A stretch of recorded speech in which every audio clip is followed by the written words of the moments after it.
Bonjour Benjamin et Sarah Maché. Salut Sam. Mais ça fait trop plaisir de vous avoir parce que je me souviens de notre dernière vidéo, interview, c'était pendant le Covid.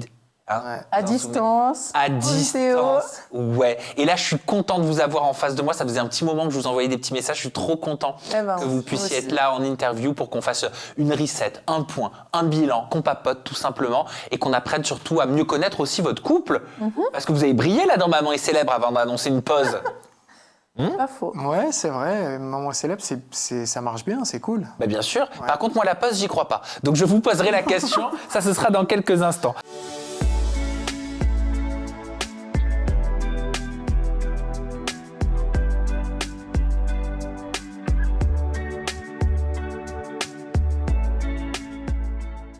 Alors, ça va faire bientôt 10 ans que vous êtes en couple.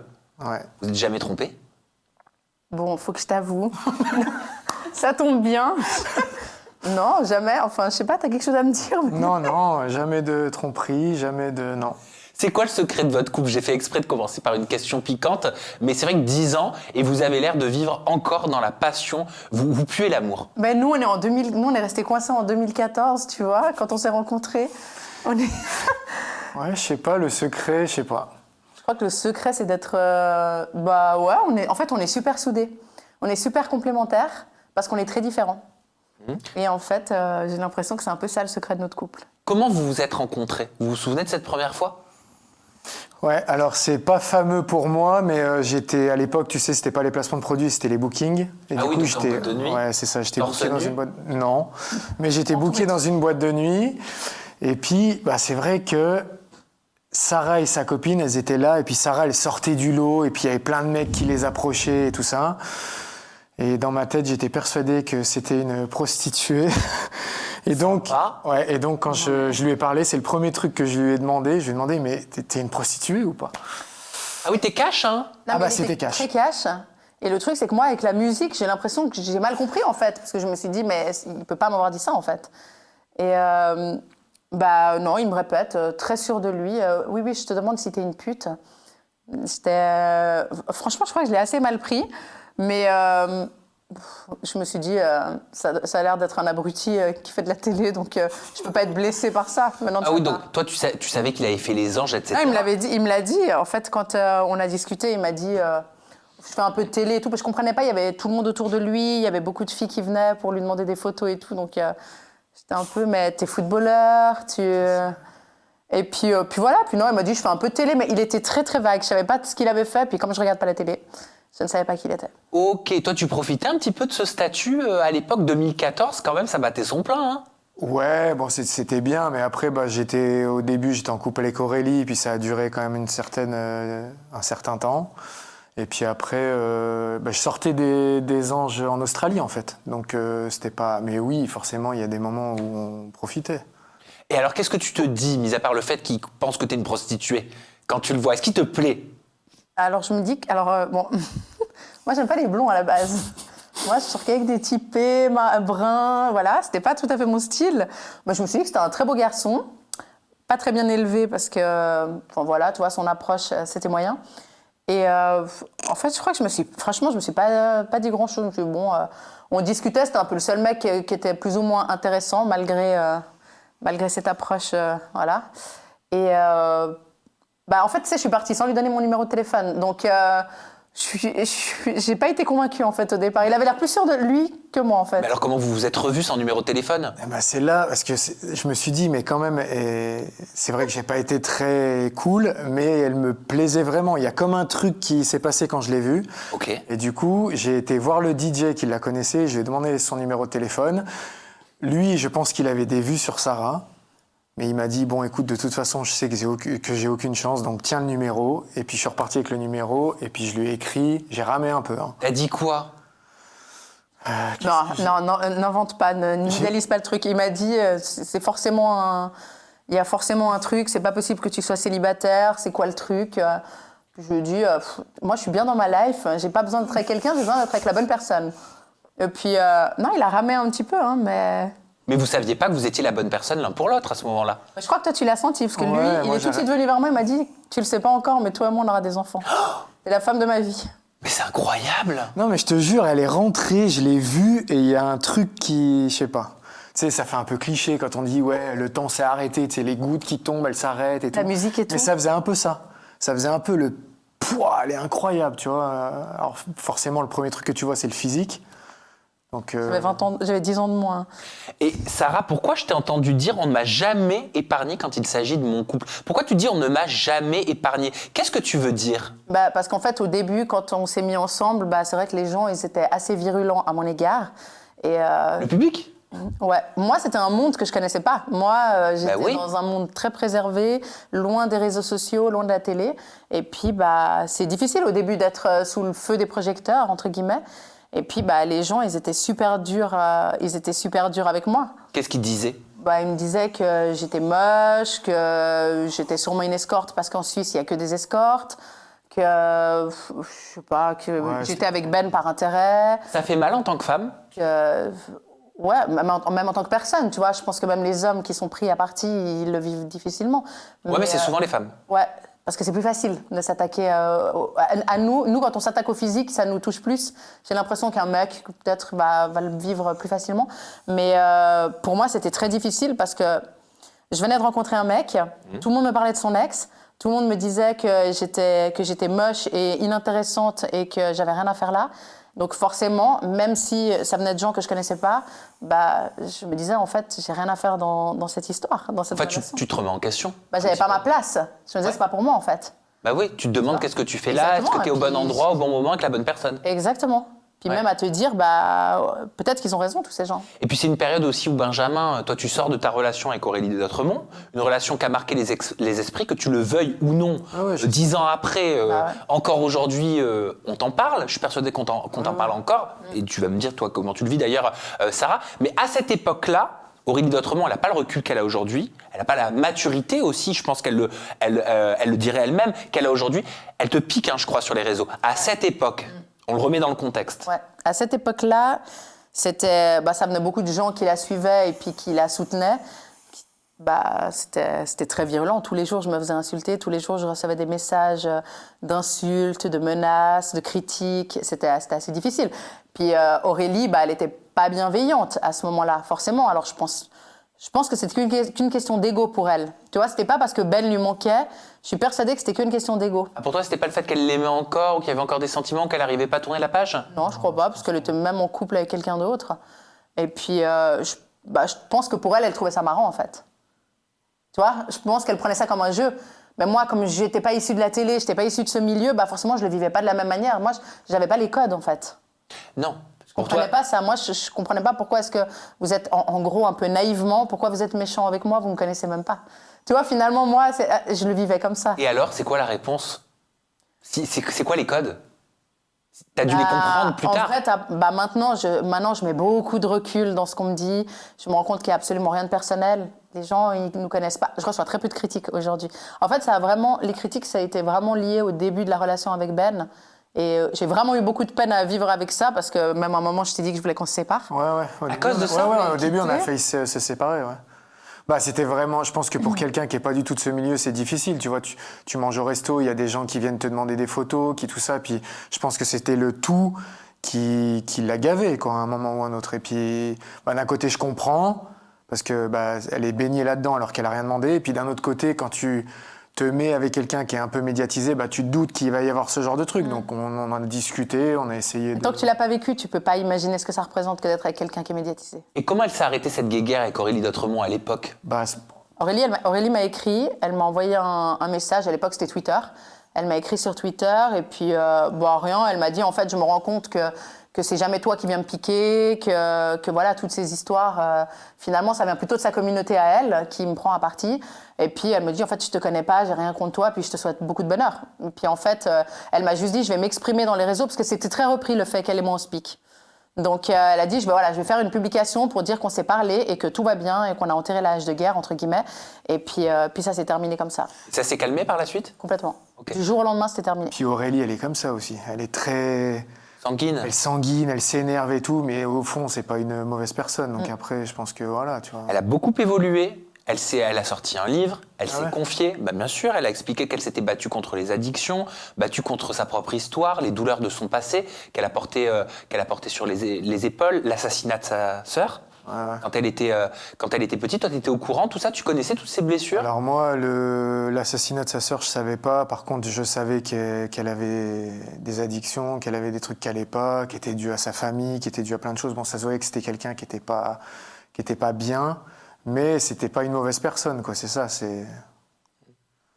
Je sais pas. Puis après, bon, t'es bien placé pour le savoir, les réseaux sociaux, ça peut être bien, comme ça peut être hardcore, hein, parce que quand les gens commencent à te critiquer, puis que c'est non-stop, et puis tout ça, c'est dur, hein, il faut le supporter. Hein. Bien sûr que c'est dur. On va parler de quelque chose de beaucoup plus heureux, parce qu'on a parlé de votre rencontre, mais rapidement, un an après, en 2015, il y a le premier petit qui sort le bout de son nez. Tao, on est d'accord. Ouais. Et puis Damien, en 2017. Mais avant Tao, vous aviez essayé d'avoir un enfant. On n'a pas essayé, en fait. Je suis tombée enceinte et j'ai fait une fausse couche. Au bout de combien de temps t'étais tombée enceinte? C'était rapidement. Hein. Je sais pas, ça faisait peut-être 6 ou 7 mois. Ouais, je suis assez vif. Un tireur d'élite. C'est l'ego, c'est l'ego.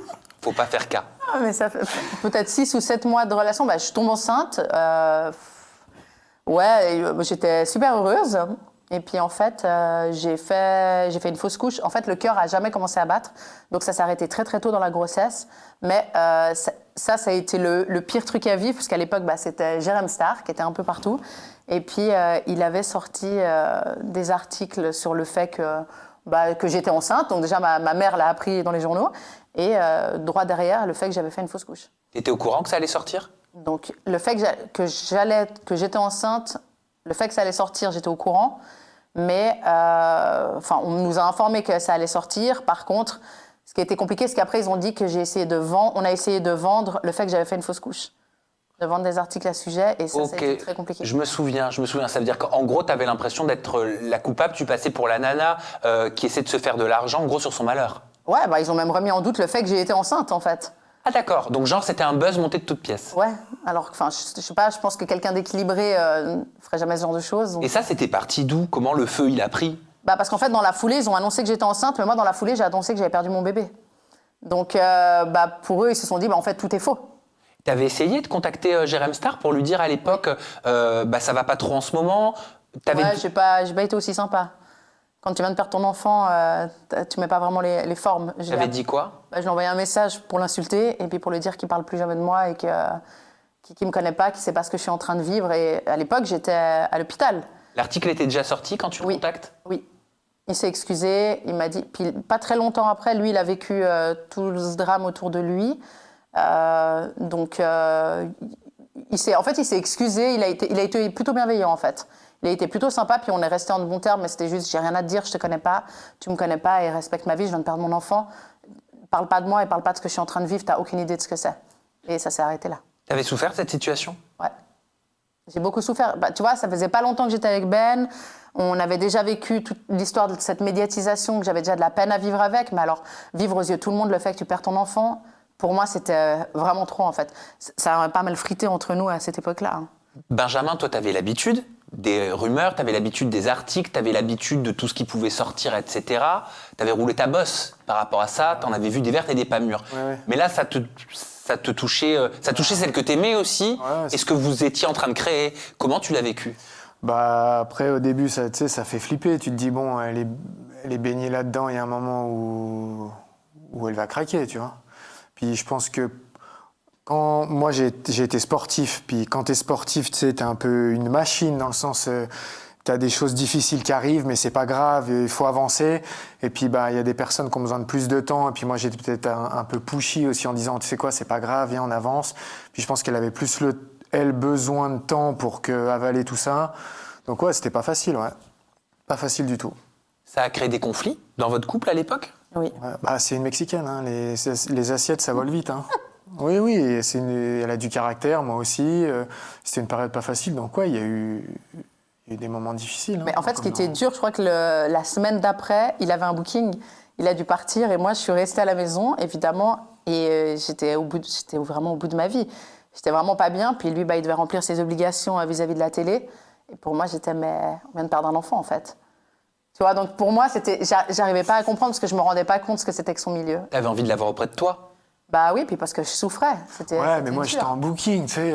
Je sais pas. Après, tu sais, quand t'es booké quelque part, que t'as des dates qui sont prises. Ah, voilà, lui, il a des engagements, il peut pas aller. C'est clair qu'il peut pas renoncer à ses engagements. C'était une période pas facile. C'était compliqué.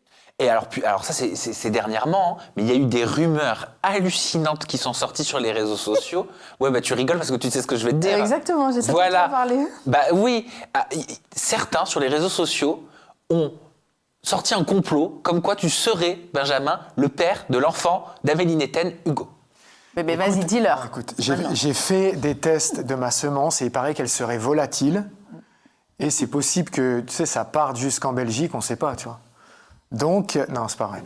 Écoute, effectivement, il est blond, il a les yeux bleus. Moi, j'ai rencontré Amélie la première fois qu'on a fait un tournage ensemble. Son fils, il avait 2 ans et demi. C'est ce qu'elle a dit. Bah ouais, donc... mais bon, après, tu sais, les gens... C'est vrai que quand tu regardes Tao et puis que tu regardes son fils, il n'y a pas vraiment... Enfin, tu peux pas avoir une grosse... Ouais, exactement. Tu peux pas avoir une grosse différence. Mais non, je ne suis pas le père. Je pense que tu déçois des gens, bébé. Si ça avait été mon enfant, je pense que je m'en serais occupé. De ton côté, Sarah, tu as exprimé sur les réseaux sociaux que lancer cette rumeur, comme elle a été lancée, on ne sait pas par qui, on ne sait pas d'où c'est sorti, c'est un manque de respect pour Benjamin. Mais avant que ce soit un manque de respect pour Ben, je trouve que c'est un manque de respect pour Hugo. Je pense que c'est un manque de respect pour le fils d'Amélie. Parce que, alors moi, personnellement, en fait, ça me fait rire. C'est bizarre parce que je trouve ça marrant parce que je me dis, mais ils n'ont rien d'autre à inventer, franchement. Parce que des enfants blonds aux yeux bleus, il y en a tellement, c'est n'importe quoi. Mais je trouve que c'est difficile peut-être pour ce petit qui est un peu plus grand, qui est dans la préadolescence, qui sait très bien qui est son père, évidemment. Mais ça ne doit pas être marrant au quotidien d'entendre ces âneries. Et puis, je trouve vis-à-vis de Ben, en fait, et vis-à-vis d'Amélie, je trouve ça pas cool, en fait. Je trouve juste ça pas cool, en fait. Je vois pas l'intérêt, à part blesser, puis sûrement que beaucoup relaient cette information justement dans le but de blesser. Et je trouve ça très malsain. Continuons à parler des enfants, et cette fois-ci au travers d'une émission qui s'appelle Maman est célèbre, à laquelle vous avez donné votre accord il y a 3 ans. Et je trouve que vous avez apporté un vrai souffle à l'émission. Et alors, c'est incroyable parce que les commentaires sont quasi unanimes, même si, en vrai, communément, il faut faire les choses par rapport à soi et pas par rapport aux commentaires. Mais c'est vrai que c'est plutôt sympathique. Tout le monde vous adore. Ouais, on a des bons retours, franchement, on est content. Bah, le truc, c'est que quand on s'est lancé là-dedans, moi, au début, on a bien discuté avec Sarah en se disant, t'es sûr qu'on veut le faire? Parce que quand même, ils viennent chez nous, c'est notre quotidien, il y a les enfants, il y a tout ça. Ça a commencé il y a 3 ans, l'aventure. Exactement. Et puis, je lui ai surtout dit, j'ai dit, si on fait ce genre de programme, on triche pas. C'est-à-dire qu'on montre tout. Les enfants qui se disputent, les moments difficiles, les moments notre vie comme on vit et exactement comme on est, parce que je pense que c'est la base de ce programme. En gros, si tu fais un programme sur la famille et que tu montres pas comment se passe la famille au quotidien, tu triches un peu. Alors, ce que j'ai trouvé incroyable, et j'aimerais que vous puissiez nous l'expliquer, Sarah, tu as parlé de côté éducatif avec cette émission en lien avec tes enfants. Tu as expliqué que pour toi, tu te servais de cette émission pour leur montrer des extraits qui puissent se voir dans la vie de tous les jours. Et j'aimerais que tu nous expliques dans quel sens tu estimes que c'est éducatif. Il y a un côté super nanny, hein. Des fois, j'ai envie de dire que Super Nanny ferait bien de venir chez nous, hein, parce que je peux te dire que c'est pas tous les jours facile. Non, mais en fait, moi, je voulais pas faire de télé, tu vois. Donc, je me souviens. Voilà. Puis je me suis dit, bon, c'est un programme familial, c'est bienveillant, comme on a dit avec Ben. On veut être 100% nous. En fait, on a envie de rassurer les gens quelque part. On a envie de leur montrer, chez nous, c'est aussi galère que chez vous. Télé, médiatisation ou pas médiatisation. On vit tous la même chose finalement, la parentalité c'est difficile. Et on nous ment quand on nous dit que c'est facile. Donc moi je me suis dit, peut-être que le truc à prendre, c'est aussi de montrer à nos enfants comment ils sont et même nous d'avoir du recul sur nous-mêmes. C'est difficile des fois de prendre de la distance avec toi pour te rendre compte que ce que tu fais, tu le fais faux. Mais quand tu te vois le faire, t'en as plus vite conscience, tu vois. Moi, des fois, ça m'arrive de regarder des épisodes et de me dire, mais c'est n'importe quoi, que j'ai aucune réaction à ce moment-là, ou je suis peut-être trop dure, je suis peut-être trop comme ça. En fait, je découvre qui je suis quelque part. Et mes enfants aussi. Donc, c'est dans ce sens-là que je trouve que l'émission, il y a un côté éducatif, c'est que je peux montrer à mes enfants, tu vois, le comportement que tu as à ce moment-là, c'est pas un comportement normal, c'est pas un comportement adéquat, et ça nous fait de la peine. Et des fois, ils le voient en interview, parce que, tu sais, au montage, tu as l'interview qui revient sur le moment, où nous, on est en train de dire, moi, ça m'est déjà arrivé de pleurer, de dire, je suis fatiguée, parce que la semaine, elle a été longue, parce qu'ils sont difficiles, et puis, parce que j'arrive pas. Parfois, j'arrive pas. C'est marrant, mais c'est un peu comme dans Super Nanny. Dans Super Bah Nanny, ouais. elle leur montre les extraits Ouais, ouais. comme ça Bah à la télé. ouais, c'est vrai. Et toi, tu utilises un petit peu sans avoir Ouais. vu cette technique-là. Exactement, c'est vrai. Ouais, c'est vrai que c'est assez similaire, mais parce que je pense que des fois, on a besoin de ça. On a besoin de se voir pour se rendre compte comment on est en fait. Tu vois, on a tous une idée de qui on est, de comment on fait les choses, et en fait, c'est difficile de prendre du recul. Et est-ce que c'est difficile, même si vous avez été beaucoup apprécié dans ce programme, d'être jugé en tant que parent sur son éducation ? Ouais, Parce que tu reçois- forcément, les internautes et spectateurs, ils te jugent sur l'éducation, parce que c'est ça que tu montres. Ouais, c'est Ouais, très tu reçois des messages, ouais, là, t'aurais dû lui mettre 2 claques, t'aurais dû faire ci, t'aurais dû faire ça. Alors, Mais je te forcément, jure, c'est j'espère que ces difficile. gens n'ont Bien pas d'enfants. évidemment, les gens, ils te jugent sur des trucs, ils vivent pas ce que tu vis. Puis souvent, tu reçois des commentaires de personnes qui n'ont même pas d'enfants, tu sais, enfin... Et qui veulent nous apprendre à éduquer nos enfants, c'est fabuleux. Parce que moi aussi, avant d'avoir des enfants, j'avais plein de principes, tu vois, d'éducation. Puis après, tu as des enfants, puis tu as la réalité, donc tu fais comme tu peux en vrai. Mais moi, je trouve que c'est super difficile d'avoir non seulement des caméras qui suivent ton quotidien, tu vois, c'est tout autant difficile que d'avoir des gens qui viennent te donner leur leçon d'éducation finalement. Donc moi, je suis en accord avec ce que je fais. Ça plaise pas, ça m'est égal. Alors, vous avez prétexté, enfin, je dis prétexté, mais c'est pas péjoratif, une pause par rapport au programme Maman est célèbre. Donc, en gros, vous avez arrêté de tourner pour Maman est célèbre et vous avez dit, on fait une pause. Ouais. Quand Johnny Hallyday disait, je fais une pause, c'était faux. C'est comme dans le couple, tu sais, on fait une pause pour pas dire on se sépare. Et vous, est-ce que c'est la réalité? Oui, Pause. non, c'est la prod qui a décidé de faire une pause. En fait, si tu préfères, ils ont décidé de faire des tournages et des séquences qui sont Intemporelles. Voilà, qui sont intemporelles. Et du coup, quand tu arrives sur la période de décembre avec Noël et tout ça, bah, c'est un trop peu marqué difficile dans le de temps. tourner. Du coup, on a une petite pause et ensuite on reprend normalement en janvier ou en février. On attend encore la décision. D'accord. Et ça va être reconduit? Bah, de ce que nous on a. Alors nous on a un groupe WhatsApp avec la production et avec les autres mamans. De ce que la production nous dit, c'est que ça va être reconduit, qu'on reprend en février et tout va bien. Mais c'est vrai que tout le monde l'a interprété comme c'est la fin. Mais c'est-à-dire qu'en fait, il y a eu pas mal de roulés-boulés. Parce qu'ils ont changé l'horaire, parce qu'il Il y a l'horaire qui a changé. Ouais. Il y a Stéphanie Clairbois qui a annoncé qu'elle arrêtait l'émission et que c'était contre sa volonté et contre la volonté de la production, mais qu'elle s'étalerait pas sur le sujet. Mais tu connais la vraie raison. Eh ben, il se dirait, vous allez me dire, parce que j'allais vous poser la question, mais moi, de ce qu'on m'a dit, c'est qu'apparemment, ce serait le père de son ancien conjoint qui ne veut pas que son fils apparaisse dans l'émission, c'est ça? En fait, c'est le père de ses enfants qui veut pas qu'elle continue l'émission. Ah, qui veut plus. Il veut plus. Il a donné son accord un temps. Aujourd'hui, il n'a plus envie. Donc, du coup, elle n'a pas le choix que d'arrêter, ce que je trouve super dommage. C'est une super maman. Mais parce que, en fait, comme ils sont mineurs, c'est le papa. Il doit y avoir le En fait, papa il de doit l'accord et avoir la l'accord des maman. deux parents. Il va y avoir l'accord des deux, ouais. Ok. Puis lui a décidé que ses enfants feraient plus l'émission, ce qui ne le dérangeait pas avant, en fait, tu vois. Moi, j'ai plus l'impression voilà, avec un peu de recul et puis des échanges que je peux avoir avec Steph, j'ai plus l'impression que c'est histoire de l'emmerder, tu vois. Bah ça, enfin, je sais pas, on n'est pas dans le couple, mais quand ça se passe mal, parfois, il y en a dans les couples qui aiment Ouais, bien. ouais, Après, je parle en général, hein. ouais. Non, mais c'est vrai, ça se Bah, passe des fois, c'est ton moyen. Pour le coup, lui, c'est un peu son moyen de pression parce qu'elle, c'est quelque part, ça fait aussi partie de son travail, tu vois. C'est vrai, hein, quand on dit de l'amour à la haine, il y a qu'un pas. Ah, il y a qu'un pas. C'est horrible, hein, tant qu'on aime, tout se passe bien, mais Bah, tu sais, quand tu fais un bilan de Maman est célèbre, tu regardes des couples, il n'y en a plus beaucoup. Hein. qui y a plus? Mais j'ai l'impression d'être dans Koh-Lanta. On est les survivants, on depuis est le sur les début, poteaux. Ouais, oui, c'est Julie vrai. Ritchie, elle s'est séparée de... Oui, c'est vrai. Elle s'est séparée. Émilie, elle s'est séparée. Vincent et Rym, alors ils avaient quitté l'émission, mais ils se sont séparés. En fait, ils se sont tous séparés pratiquement. Il reste qui? Il reste Kelly et Neymar, nous, Hilary,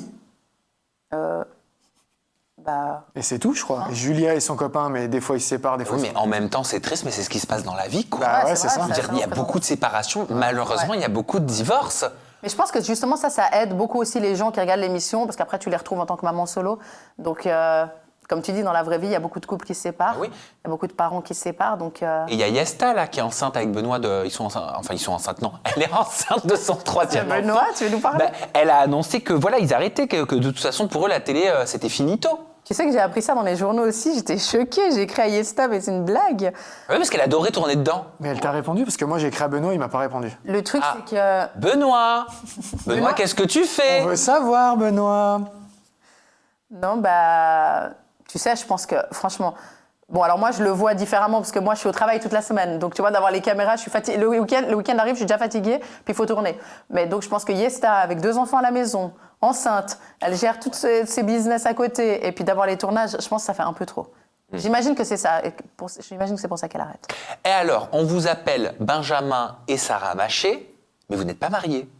Non, on vit dans le péché, Sam. Moi, je veux bien la bague. Non, mais je veux bien la bague. C'est toi qui veux pas te marier, Je veux faire Sarah. la fête et tout. plus, Mais c'est toi c'est qui vrai, veux c'est pas moi te qui veux pas me C'est marier. toi qui veux pas te marier. C'est bizarre, mais c'est vrai que c'est bizarre en plus une femme qui veut pas se marier. Non. Moi j'ai l'impression que dans la tendance, c'est plus les filles qui veulent se marier, qui rêvent de ce truc. Ah oui, Et- c'est vrai. Mais pourquoi c'est toi qui veux pas te marier? Non, parce que je crois pas au mariage. Je crois pas du tout au mariage. Pour moi, le mariage, c'est un contrat financier. Pour moi, le mariage, à la base, ça a été inventé parce que les femmes, à l'époque, elles travaillaient pas. Et puis, elles assuraient un peu leur arrière, si tu veux. L'homme allait au travail, la femme restait à la maison, l'homme subvenait à tous les besoins. Et si elles divorçaient, enfin, si elles avaient le malheur de divorcer, disons qu'elles étaient quelque part protégées en étant mariées pour la suite. Je veux pas épouser l'homme de ma vie parce que je veux protéger la suite. En plus, je trouve qu'il y a plus d'amour dans le mariage, en fait. Mais c'est la société qui nous pousse à nous marier. Clairement. Ouais, un peu, Donc, c'est pas une bonne raison de se marier? Mais si on réfléchit vraiment, tout est mis en place déjà pour que ce soit plus intéressant au niveau des impôts. Au niveau fiscal, par rapport c'est la première raison dont tout le monde parle. Ben oui, par rapport aux parts, etc. D'ailleurs, tout le monde dit oui, mais quand t'es marié, t'es avantagé. Quand t'es célibataire, c'est vrai, tu payes beaucoup plus cher. Moi, je trouve ça pas normal. Un couple qui vit ensemble, qui s'aime, qui est sous le même toit, qui est pas marié, n'ait pas les avantages d'un couple marié, quoi. Mais en France, t'as plus d'avantages si t'es marié? Bien sûr. Et en Suisse, t'as moins d'avantages si t'es marié. Ah bon? Fiscalement. Ouais, parce qu'ils considèrent que c'est le revenu de la famille. Ah, et du donc coup, c'est pour beaucoup plus ça que taxé. tu veux pas te marier. Non, ouais, se marier pas. Ah, voilà. Tout s'explique. Tout s'explique. Ah ouais, c'est l'inverse. C'est l'inverse, en Les Suisse. Suisses font souvent l'inverse, non? On fait souvent l'inverse de la France, c'est vrai. Bon, en vrai, quand t'as 4 couples qui se marient, t'en as 3 qui divorcent. Donc peut-être qu'on a raison de pas se marier. Non, mais Mais franchement... toi, t'as envie de te marier. Ouais, non, mais en fait, on s'était dit, c'était pas vraiment de marier, mais on s'était dit, on fait comme si on se mariait, mais c'est pour juste... Comment on avait dit? On va faire une fête de l'amour. De non-mariage, mais d'amour. Dans le sens, on fait comme si c'était un mariage, mais il n'y a pas de mairie, il n'y a pas de je ne sais pas quoi, on fait juste... Une célébration. Ouais, Exactement. une célébration.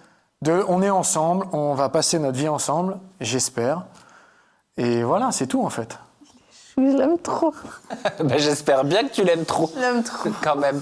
Tiens, mais justement, Sarah, j'aimerais bien apprendre un petit peu plus à te connaître, creuser un petit peu dans ta vie, tu me le permets? Ouais, tout dépend de quoi tu vas parler, mais oui. Alors, d'un événement marquant, je pense, qui remonte à ta petite enfance. Alors tu sais que j'ai la larme facile, hein. Il y a des sujets que t'abordes, je peux vite me mettre à pleurer. Ah non, je savais pas. Voilà, Mais je te ok. rassure, moi aussi. D'accord, Voilà. on pleurera ensemble. Quand tu avais 7 ans, ton papa décède. Ouais. C'est ça. Mais il décède pas d'une façon... enfin, on décède jamais d'une façon, entre guillemets, normale, mais c'est un assassinat. Oui. C'est ça. Est-ce qu'on te le dit quand tu es si petite, si jeune, à l'âge de 7 ans? Non. Non, on me dit rien. On me dit que... En fait, mon père est décédé au Guatemala. Et en fait, la police du Guatemala appelle à la maison. Donc moi, on était en Suisse, on est d'arriver en Suisse. Et en fait, ils me demandent de parler à ma mère. Mais comme c'est la police, je sais que ça concerne forcément mon père, qu'il se passe quelque chose. Mais j'étais très petite. Et en fait, ma mère nous annonce le lendemain que en fait, la police a appelé parce que mon père est décédé. Il s'est endormi et il ne s'est jamais réveillé. En fait, on nous dit ça, à mes frères et à moi. Et c'est bien plus tard, c'est 10 ans plus tard que j'ai appris de quoi mon père était décédé. En fait, mon père, il a eu une autre femme après ma mère, c'est pour ça qu'on est partis à la base. Et je visite, c'est un peu compliqué ma famille, mais j'ai un petit frère et une petite sœur qui vivent aux États-Unis. On a été séparés quand on était enfants. Donc, j'ai pas pu aller les visiter pendant longtemps parce que j'avais que le passeport mexicain. Donc, je pouvais pas rentrer aux États-Unis. Et puis, finalement, à 17 ans, j'arrive à avoir un document pour rentrer aux États-Unis. Je vais voir mon frère et ma sœur. Ça faisait 8 ou 9 ans qu'on s'était pas vus. Et ma belle-mère, donc leur mère, me parle et puis m'annonce que j'imagine que tu es au courant, tu sais que ton père a été assassiné, c'est comme ça qu'il est mort. Moi, je n'étais pas du tout au courant. Et du coup, je l'apprends de ma belle-mère. Et puis, quand je suis rentrée de vacances, j'en parle avec ma mère et puis elle me dit, effectivement, on n'a pas voulu t'en parler petite parce que j'étais trop jeune. Et puis Et puis voilà, mais je parle jamais de mon père en fait. Je parle jamais de ces histoires parce que c'est très. Il y a des gens dans ma famille qui sont même pas au courant de la façon dont il est mort, qui connaissent pas une partie de la vie de mon père. Et puis. Mais toi, comment t'as su tout ça? Si des membres de ta famille ne le savent pas. Des membres de ma famille, mon petit frère et ma petite sœur, ils sont pas au courant. Ils ont quel âge? Ils ont 30 ans maintenant. Okay. Donc tu vois, maintenant, je pense que. Là, d'ailleurs, je vais voir mon frère à Noël. Il vient, parce qu'il vivait aux États-Unis, puis maintenant, ils sont en Europe, les deux. Ils te posent des questions? Ils savent que toi, tu sais? Non, ils savent pas. Alors, pour eux, c'est encore différent, parce que pour eux, il est mort dans un accident de voiture. Donc, tu vois, tout le monde a une version différente. Ils parlent français? Non, ils parlent que anglais et espagnol. Mais voilà, c'est un sujet qui revient assez souvent dans la discussion avec ma mère, de savoir... tu vois, j'ai un côté un peu rancunier où je me dis pourquoi moi, leur mère, elle s'est pas gênée pour me le dire quand j'avais 17 ans, et pourquoi moi, je leur dis pas alors la vraie raison comment il est parti, quelle était sa vie, tu vois, moi j'ai appris plus tard, j'étais trop jeune, mon père, tu sais, en Amérique latine, c'est très courant que tu perdes quelqu'un de ta famille dans ces circonstances-là. Et en fait, si tu veux, mon père, ils l'ont retrouvé mort après 1 semaine. Il a été assassiné dans une chambre d'hôtel où... Enfin là, je m'étale, mais... voilà, c'est pour te dire, je parle jamais de ce sujet. Puis peut-être que ça peut offenser certains de ma famille si j'en parle médiatiquement. Mais voilà, il a été retrouvé après 1 semaine où il a été assassiné, et puis dans des circonstances assez dramatiques. Il faut savoir que nous, on était avec lui quelques jours avant. On a vécu ces derniers instants, et puis il était dans des choses pas nettes, pour te dire. D'accord, ok. Donc voilà. C'était un peu on savait que ça finirait mal. Okay. C'est pour ça qu'on est parti. On a vécu des choses assez difficiles quand on vivait encore là-bas. Voilà. C'est pour ça que par la suite, tu t'es tournée vers la psychologie? Ouais, parce que j'ai toujours eu ce truc. Je suis super sensible. Et puis ouais, c'est quelque chose qui me parle en fait. La psychologie, les gens, l'âme, comment est-ce qu'on vit nos émotions, comment est-ce qu'on se sent, qui on est à l'intérieur, tu vois. Tu as été hôtesse de l'air? J'ai une vie un peu décousue. T'en as plusieurs, des vies. Ouais, j'ai eu plusieurs vies, c'est vrai. Hôtesse de l'air, mais ça m'étonne pas. Ah ouais? Ouais, ça m'étonne pas. Ça se voit dans tes yeux que t'aimes découvrir, apprendre, connaître des cultures. Ouais, c'est vrai. Bouger. Exactement, bouger. Et puis, il y a tellement de choses à voir dans ce monde qu'on peut pas... Tu vois, pour moi, c'était un peu ma porte vers les autres. Et puis... ça me payait mes études accessoirement, donc très bien. Par la suite, tu travailles pour un millionnaire, je crois, dans un jet privé, une compagnie privée. Pour une compagnie privée. En fait, j'ai changé, j'étais dans l'aviation commerciale, puis après, je pars dans ce qu'on appelle l'exécutif, donc sur des jets. Et puis, non, très intéressant, très bien, mais une vie qui était difficile à concilier avec ma vie privée. T'enchaînes sur la gestion de fortune? Ouais. C'est incroyable. Non, mais la vie est faite d'opportunités. C'est le CV de Sarah Maché. Ah voilà, j'ai signé le 9 juin. Non, mais ouais, après j'enchaîne avec la gestion de fortune où on me forme, où je rencontre des gens formidables qui me donnent ma chance, qui voient un potentiel en moi. Et puis j'apprends les horaires de bureau. Tu vois, je sortais de l'aviation, on était dans des horaires irréguliers, une vie complètement à part. Et puis, en fait, je crois que la vie, c'est les rencontres et c'est les opportunités. Et aujourd'hui, tu gères plus d'100 de personnes. Exactement. Et aujourd'hui, j'ai changé de domaine quand on a eu Damian. Et je suis partie avec un mec qui était un peu dans l'immobilier, puis dans différents corps de métier. Et aujourd'hui, ça fait 6 ans que je suis là-bas et je m'éclate. Et tu fais quoi exactement? Je suis directrice des ressources humaines dans une holding. Donc, on a plusieurs sociétés, on a une 100aine d'employés, et puis je gère tout ce petit monde.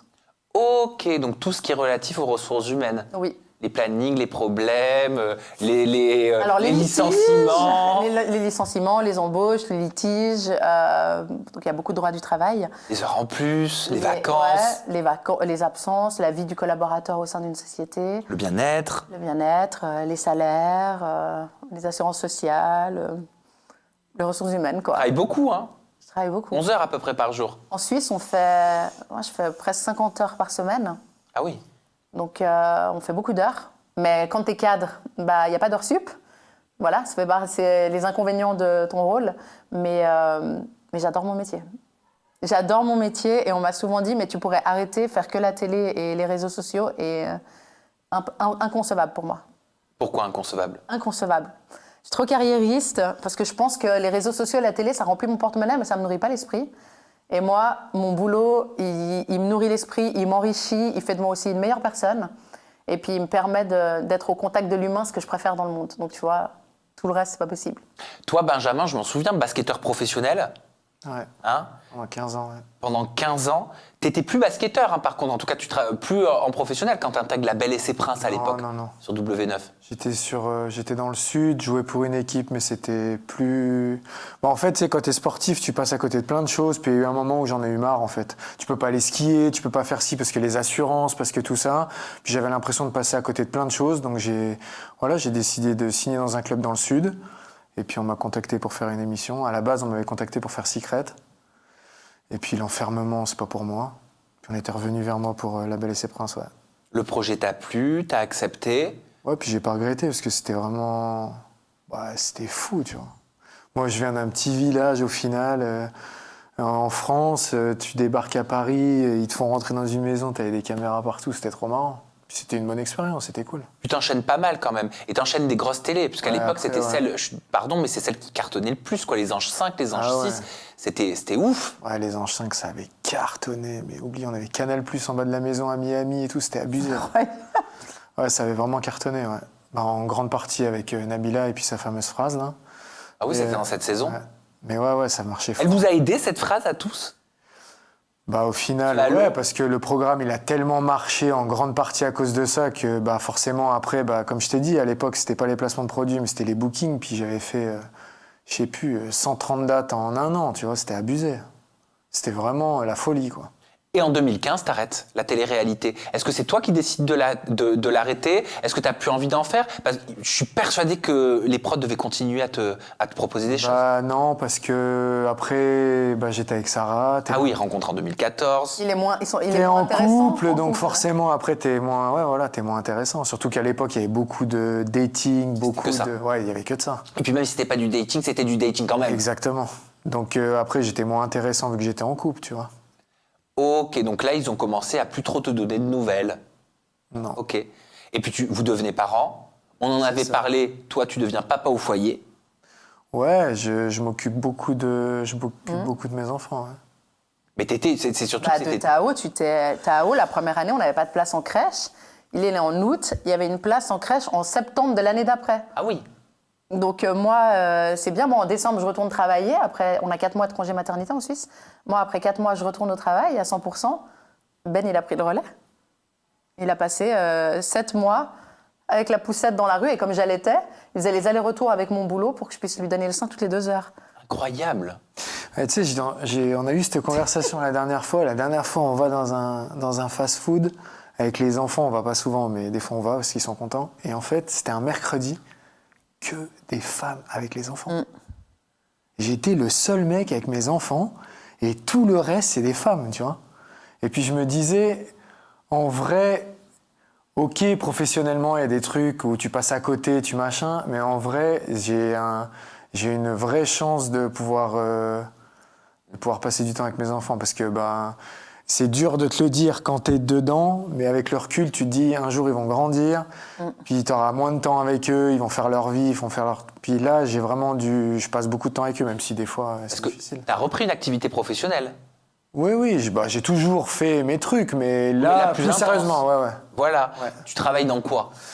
On a développé une plateforme digitale qui met en relation influenceurs, créateurs de contenu et marques en Suisse romande. Donc c'est la Suisse qui parle français. Ok. Il n'y a pas les polémiques qu'on a eues en France? Non, avec les dérives des placements de produits? Il n'y a pas de polémique. En Suisse, c'est très carré. Il faut tout que ce soit bien... ficelé. Et du coup, c'est vrai. Ça a mis du temps à se mettre en place. Il y a eu tout un développement dans le digital. Moi, je ne m'en suis pas occupé. Par contre, je me suis occupé de tout ce qui était acquisition d'influenceurs. Et puis là, je fais toutes les acquisitions de deals avec les marques et tout ça. Donc, c'est cool.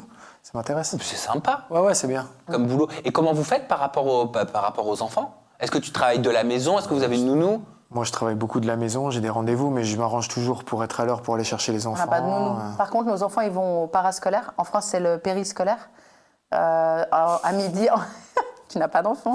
Pas encore. À midi et le soir, en fait, comme ils terminent l'école à 4h, moi, je termine le travail à 18h30. Donc, tu vois, ils restent, si tu veux, c'est des études surveillées, entre guillemets. Ils restent jusqu'à 18h à l'école, jouent avec leurs 18h, copains. et puis moi, je vais les chercher. Puis Ben, il les récupère. Moi, je ne peux pas les emmener, je commence trop tôt. Je ne peux pas les récupérer, je finis trop tard. Oui. Donc, Mais vous vous êtes bien arrangé, hein. ouais. L'organisation, elle a l'air bien rodée quand même. Ouais, Hein. on est super bien organisé. Bah ouais, c'est une petite usine à gaz, votre C'est histoire. ça. Et pas de nounou. Bah oui. On fait pas d'enfants pour que les autres s'en occupent. Il y en a plein qui le font, hein. Ouais, pas pour nous.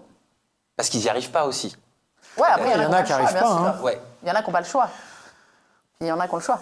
Vous avez envie d'un troisième? Oh, des fois, on se dit... Moi, j'aimerais bien une petite fille, mais bon, Eh oui, mais si tu pars là-dessus, t'auras un petit garçon. je sais. En plus, je suis sûre que je ferais que des mecs, moi. Mais ouais, des fois, on se dit pourquoi pas. Après, en vrai, avec du recul, Sam, tu sais, je me dis, on a 40 ans les deux, on est fatigués. Moi, j'ai un boulot qui est super prenant. Tu veux faire des enfants, tu veux être là pour eux, tu veux leur donner le meilleur, tu vois. Si c'est pour être crevé, de ne pas avoir l'énergie, pour aller les emmener être gardiens de foot, parce que voilà, ça on connaît bien. Non, mais on connaît bien, c'est ça la vie de parent, en fait, tu vois. Oui. Être parent, c'est s'en occuper. T'es pas parent à mi-temps, en fait. Donc, t'en occuper constamment. Puis nous, on essaye de faire une éducation sans écran. Donc, ça veut vraiment dire s'en occuper constamment. Et c'est super prenant, tu vois. Je me demande si on aurait encore l'énergie maintenant pour retourner dans les nuits réveillées toutes les 2 heures. Et, Vous imaginez, dans 10 ans, on se retrouve encore en interview et vous aurez 50 ans et on se dira alors, il y a 30 ans, tu participais à l'appel. Mais c'est que mine de rien, ça va faire 10 ans que je fais ça, quoi. c'est vrai, ça va vite, toi. Ça fait peur. Bah ouais, le Ça temps, il passe vite. Ça passe très vite. Et les petits, vous devez même pas les voir grandir. Ah non, mais Tao, il est né hier, en fait. Bah oui, Ça passe vite. bah oui, Ça fait déjà 10 ans que tu fais ça. ça va faire, ouais. C'est bien. Oui, c'est bien. Bravo. Ça fait peur quand même aussi. Ah ouais. Parce que c'était hier aussi pour moi. Bah ouais. Quelque part. Et pour vous aussi même, tu vois, tout ce dont on a parlé là, Ah ouais. on revient sur des périodes de votre vie, vous avez l'impression que c'était hier, quelque part. C'est quoi vos envies pour le futur proche? C'est quoi vos projets? Bah, on a un bouquin qui va sortir. Sympa. Ouais, c'est un petit livre de voyage, c'est un carnet de voyage. Vraiment un truc à notre image, sans prétention, tout tranquille. En gros, tu sais, nous, on adore voyager en famille. Puis, bah, c'est un livre de voyage pour refaire le même voyage, les mêmes étapes que nous, on fait, avec les petits tips. Quand tu as des enfants, tu ne peux pas voyager comme quand tu n'en as pas. Donc, voilà, les trucs à faire, à pas faire, les endroits absolument à voir, ce qui ne vaut pas le détour. Et puis, axé sur mon pays, du coup. Parce qu'on a vraiment repris un voyage qu'on a fait. Donc le Mexique. Au Mexique, Ouais. ouais. Et on a ça, on a 2-3 petits projets en cours, mais pour l'instant, c'est encore très, très neuf. Donc vous en parlerez plus tard. Exactement. Au moment opportun. Exactement. Merci Benjamin et Sarah Maché. On peut vous retrouver sur vos réseaux sociaux. Vos comptes Instagram sont Benjamin Maché pour toi. Il n'a jamais changé, je crois. Jamais. Et Sarah, c'est Sarah Maché off, Oui. tout simplement. Merci. Merci vraiment à toi. pour cette discussion, cet échange qu'on a eu. Merci à vous pour votre loyauté, votre fidélité, votre bienveillance. On se retrouve très prochainement avec de nouvelles personnalités et toujours, j'espère, des confidences en toute intimité. Prenez soin de vous. Bye bye.